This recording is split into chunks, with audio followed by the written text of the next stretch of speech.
Afternoon all. Let's continue our exploration of Nimzovich at Carlsbad 1929, which he did so well. So in this game he was playing Gilg.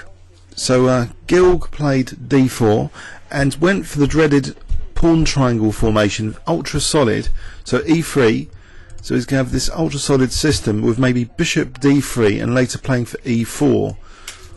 Okay, Nimzo plays c5. So that's interesting. B6 represents that hyper-modern kind of fianchetto idea, putting pressure on the centre from the side, particularly that e4 square is very common. Okay, so b6 here, and after castles bishop b7. So it all looks like hyper-modern-ish so far.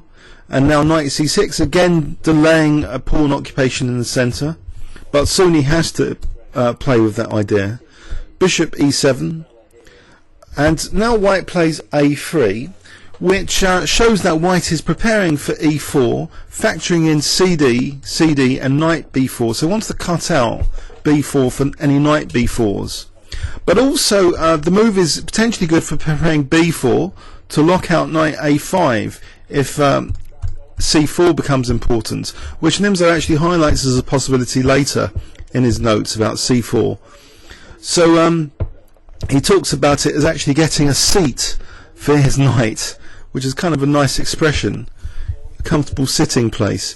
So e4, d6, rook e1. It seems white's play is very thematic for this opening so far. This pawn triangle is evolving into something different with a formidable pawn chain, aiming, to weaken, in fact, black's king safety. I wouldn't normally castle kingside here, but Nimzo has dead castle kingside, and has to play kind of cautiously. In fact, after rook c8, knight f1, white's also preparing some standard, manoeuvres like knight g3. So potentially after e5, we'll also maybe play knight h5. It's all starting to look a bit dangerous. And it's here that Nimzo talks about the c4 square. Maybe he could have taken and then played knight a5 with the idea of trying to get, d5 and knight c4 at least. But he missed his opportunity. Let's have a look at that variation. CD. So knight a5. And now he doesn't actually qualify which knight it is. It's an F knight going to d2. So I assume I don't know which one. Is it the one on 1, the first rank, or the third rank? Whatever it is, let's assume like d5 is a logical idea to seal up c4. Okay. So anyway, back to the game. So rook e8, and now knight g3. The book was probably, it was translated from the old notation into algebraic, but the ambiguity is there for the knights. But anyway, let's carry on. So d5, e5, knight d7. With rook e8, Nimzo had sort of mentioned he's got this plan of protecting the critical h7 square with knight f8, but he did criticise himself as being a bit over subtle in these manoeuvres, and white still stood better, and he praised actually the opponent's next move b4. So it's shutting out these possibilities now of cd and knight a5, depriving black of that critical a5 square. So we see Nimzo in quite a passive position here after knight f8. And now this next move is criticised actually, knight e2, as though it's being a tactical mistake. Now that's interesting. He uses the idea of being a tactical mistake because he sort of recommends instead, just blasting black's king off the board with knight d2, f4, f5. Not only, I guess that plan would, aim to get at black's king, it's also in itself an undermining of the pawn chain on the exploitable base e6 if nothing else. So at f5 it would also threaten either f6 or fe. So both kind of thematic, one against the king and one against pawn structure. But the opponent drifts a bit here. So knight e2. Okay. So Nimzovich is getting back into the game, and he carries out a nice positional manoeuvre, which maybe he shouldn't have been able to get away with so easily. He plays knight b8 to try and exchange off white's dangerous light square bishop. Okay. So this dangerous bishop is about to be exchanged off with bishop a6. White now plays h3, and for some reason is allowing more of this idea to evolve with queen d7, because there's ideas now of bishop a6, and if b5 c4, and this pawn is going to be under fire as well. Okay, so he plays rook b1 his opponent, now bishop a6, but it's here that really white can at least play b5 here, although Nimzovich has rejected this as not so good because of c4. In this position there is the tactical shot bishop h7, which although doesn't win material or anything, does weaken black's king side. For example, in this variation, which I've checked with an engine, let's assume h4 and h5, rather crude stuff, queen c2. Okay, I know that white's lost that precious light squared bishop, which is very good for the attack, but it seems white still has a dangerous initiative here, and is able to extend advantage now after h6. This is starting to be quite damaging for the black king position. So this kind of variation, and white would stand a lot better. And it looks like one of my over the board games against this pawn triangle when I was worse on the king side, because once white establishes this pawn on e5, it's like all the pieces can easily more lean and gravitate towards attacking the king with this spearhead pawn on e5. Okay, so it's almost like an overprotection of e5 as well, one could say. But generally, the cramping effect gives more leverage for attacking pieces to come to the king side, and Nimzovich is not himself immune to such an attack. But it never happened in this game. His opponent seemingly just gave him the ability to swap off the dangerous light square bishop without any concession here. He actually just freely played bishop takes a6. Okay, so after the knight takes a6, Nimzovich must have started licking his lips, saying, phew. Okay, so bishop g5. The knight can now reroute to c7, and white exchanges off the dark squared bishops. Plays queen b3. It looks a bit aimless, white's play, I've got to say at the moment. Knight g6, and Nimzo, although he talks about undermining pawn chains from the base, it seems here he's quite enthusiastic about attacking this pawn chain from the head with f6, especially if we can get some f-file counterplay coming along, so f2 will be under fire later. So he does factor in, king safety quite a lot in his games. It's not all about pawn chains and undermining. There's the dynamism factored in.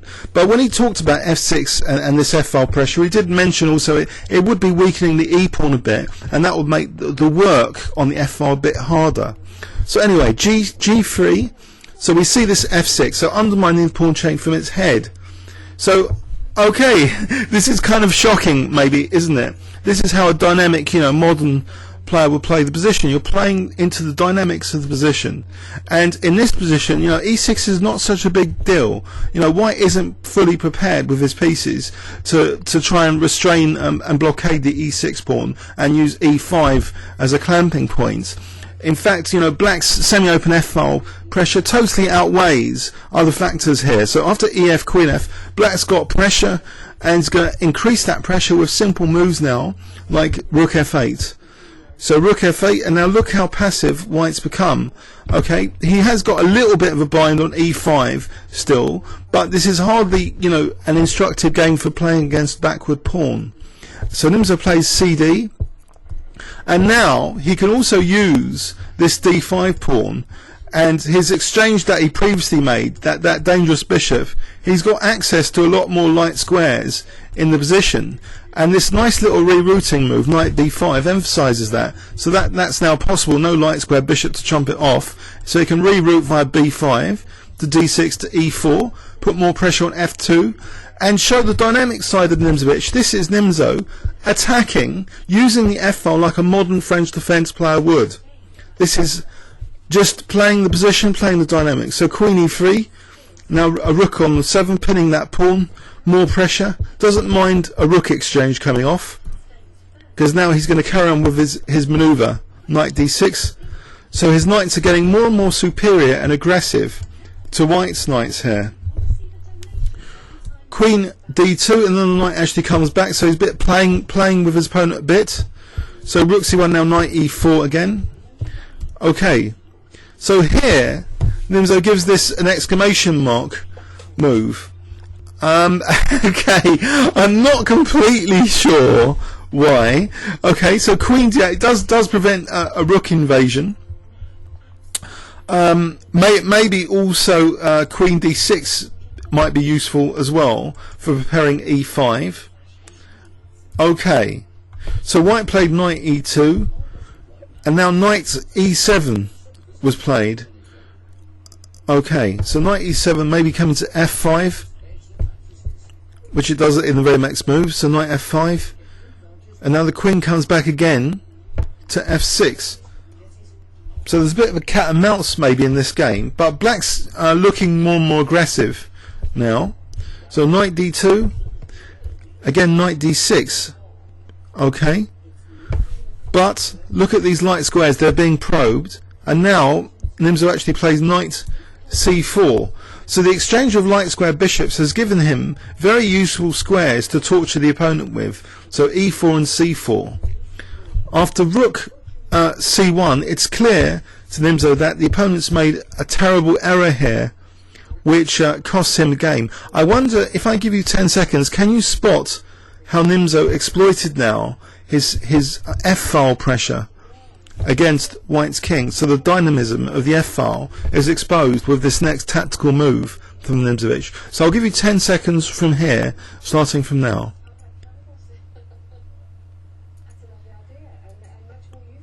Okay, I hope you spotted it. Knight fe3, and it's interrupting white's protection of the f3 square. This check is very destructive, protected by the knight on c4, so the queen can't take it.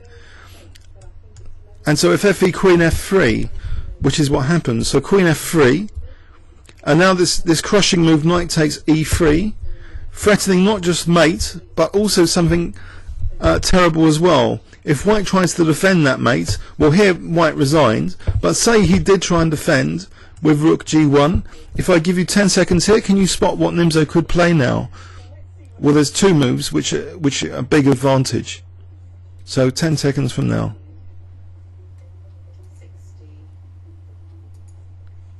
Okay, simple as knight g4 check, just winning the queen. So the pawn would take, and then queen takes queen. I think also knight f1 does the same task, just winning the queen. Okay, so it was an interesting game, you know, in terms of pawn chain theory, dynamism, you know, playing the position, playing for the attack. The opponent was allowed to, in a way, overprotect e5 against Nimzo, but became a bit lax about this light square bishop exchange, which let Nimzo, you know, maneuver his knight to torture him later on e4 and c4. With that removal of the light square bishop, not only white's attack potential was reduced, but the potential for black's knights being manoeuvred to more and more tortuous squares and playing a game of cat and mouse until white's tactical collapse, that became apparent. So here, access to b5 in particular, so this exchange of rooks Nimzo didn't mind. I guess it did reduce the pressure on this backward pawn. So white's play on the backward pawn and the clamping of e5 is not much in evidence in this game. More in evidence is his passive, you know, relatively passive knights compared to Nimzo's knights. And this queen and rook battery continually in this game, blasting down pressure on that poor f-file. So here we see a bit of cat and mouse, the knights moving back to now c4, so setting up a tactical trap really. Then if white's not careful, he's going to fall into. So he needed to protect that knight again, or just move it out of the way, but it's starting to get quite unpleasant. In fact, we can see here, look, say this knight was moved out of the way, then there'll be another tactical idea here, which will be like winning material, which will be like knight check anyway. So we can see the dynamism on the f-file is very, very dangerous indeed. So it led to this disaster with rook c1 anyway. So a nice elegant finish from Nimzo. I hope you enjoyed it. And it casts some ideas that, you know, Nimzo's really playing the position a lot of the time. Doesn't mind about undermining pawn chains from the head, not just the base. He factors in, you know, his backward pawn in the annotations, but he mentions, you know, the f-file compensation, which is obviously what this game is all about, and that's why white had the tactical disaster. So French defence players would be pleased with this game. It looks like a modernly played French defence in a way. Okay, comments or questions on YouTube? Thanks very much.